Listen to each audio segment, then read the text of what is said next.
қалғаны бардығы жүзі жауып. Туғандар, жаназа оқығандан кейін аға қиямат башталды. Жаназа оқығандан кейін не болды? О, туғандар, кейбір жерлерде жаназа оқығандан кейін қайра жүзін ашып зиярат қылдырып атпайбы? Чоңдарды көбінше болбайды.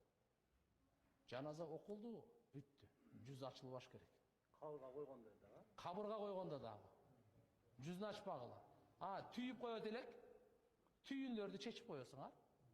Жүзі жауық қойдан қала. Bir ғана жүз қайерде ашылады, білесіз бе?